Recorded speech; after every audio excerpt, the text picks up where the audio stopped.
In the Qur'an 23:14, Allah says, "Then we made the sperm into a clot of congealed blood. Then of that clot we made a fetus lump. Then we made out of that lump bones and clothed the bones with flesh.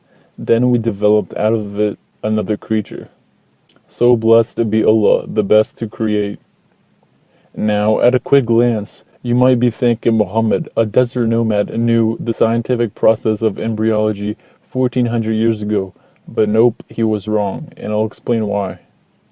Number 1. For starters, a clot of congealed blood cannot transform into sperm. It's dead tissue. Hardened blood, or blood in general, cannot make a fetus.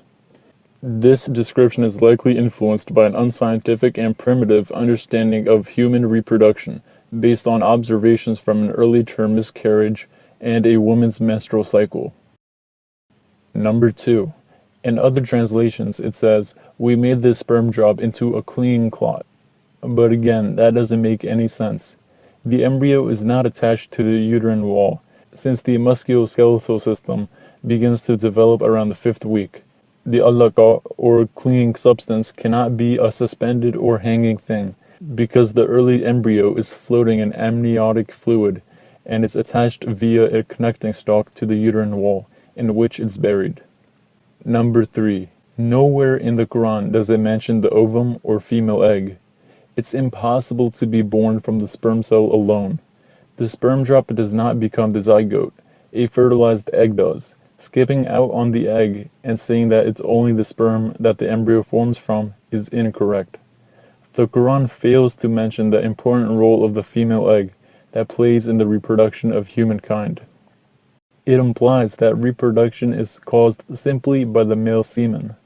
The human ovum is very small, though visible to the human eye, and its purpose wasn't understood until the 18th and 19th century. Moreover, the translation of the word nutfat should be semen and not a sperm drop, since there was no in-depth knowledge of spermology in Muhammad's days. Number 4. The steps of bone formation, then clothing with flesh, is also wrong, even assuming that itham means both bone and cartilage. You have a differentiation of mesoderm, and within the mesoderm you have segregation into things like embryonic mesenchyme, and then you have these cartilaginous centers that will form bone. And these are forming simultaneously with each other, not one after the other, which the Quran implies. Verse 14 is scientifically incorrect and full of illogical steps for human embryology. The Quran basically stole teachings from Greek embryology, specifically from the Greek philosopher and scientist Aristotle, who did extensive study of animals through dissection. He lived 950 years before Muhammad in Greece, and wrote a whole book on animal embryological development, saying the exact same thing the Quran says. His work was very widespread and studied from all the corners of the world.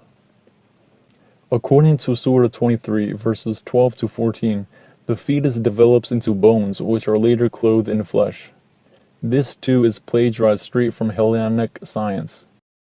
Aristotle said, "Round about the bones, and attached to them by thin fibrous bands, grow the fleshy parts, for the sake of which the bones themselves exist."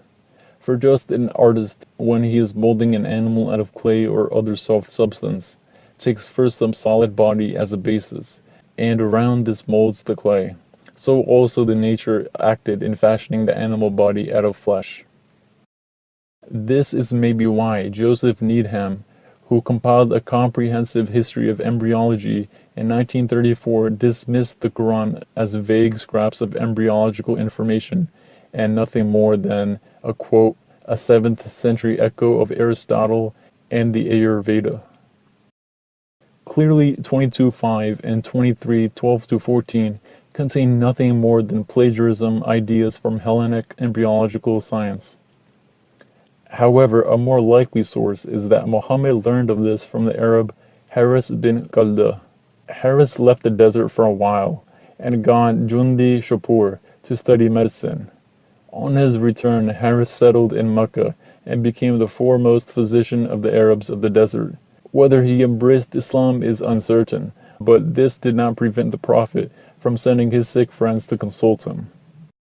And according to the embryologist biologist P.Z. Myers, there are no embryological details of any consequence in the Qur'an, and what you find in the Qur'an is an extremely primitive science that was nothing more than the common man could have learned from general interactions with learning society at the time. This so-called embryological miracle of the Qur'an is utterly debunked and refuted. In this Bukhari hadith, Abdullah bin Salam asked the Messenger of God, why does a child resemble its father, and why does it resemble its maternal uncle? And Allah's Messenger replied, if a man has sexual intercourse with his wife and gets discharged first, the child will resemble the father. And if the woman gets discharged first, the child will resemble her. According to the Sahih hadith, if a man orgasms first, then the child will look like the father. But if a woman orgasms first, the child will then look like the mother. This is 100% incorrect according to basic science. Genes have nothing to do with orgasms. The genetic material of both the sperm and egg cells are what determine resemblance. Genes are not affected by things such as specific timings of orgasms. And according to this Bukhari hadith, Muhammad says, a baby develops only in 4 months, not 9 months. Muhammad said, every one of you is collected in the womb of his mother for the first 40 days, and then he becomes a clot for another 40 days, and then a piece of flesh for another 40 days. That's 120 days. Muhammad also says, then Allah sends an angel to write 4 items, his livelihood and whether he will be wretched or blessed in religion. Then the soul is breathed into his body. What this hadith also makes clear is that every human being is predestined by Allah and therefore has no free will. According to Muhammad, there is a difference between the urine of a baby boy and a baby girl. In this Sahih hadith, an infant baby urinated on the Holy Prophet's chest, and to clean it up, Muhammad said, sprinkle water on it, for the urine of a girl should be washed, but the urine of a boy should be sprinkled over with water. And in this Hasan hadith, which is below Sahih but still above Da'if and Maudu hadiths, Muhammad said, this is because the urine of the boy is of water and clay, but the urine of the girl is of flesh and blood. When Allah the Most High created Adam, He created Eve from his short rib, so the boy's urine is from water and clay, and the girl's urine is from flesh and blood. Muhammad genuinely believed there was a drastic difference between the urine of a baby boy and between a baby girl. In conclusion, Islam and modern science are incompatible. The Quran's description of embryology is very vague, ambiguous. It's exactly what a desert nomad might have guessed. It's also exactly what Aristotle wrote in his book 950 years before Muhammad. People that lived 1400 years ago weren't that ignorant and stupid. Just because they lacked modern scientific utilities didn't mean they lacked knowledge.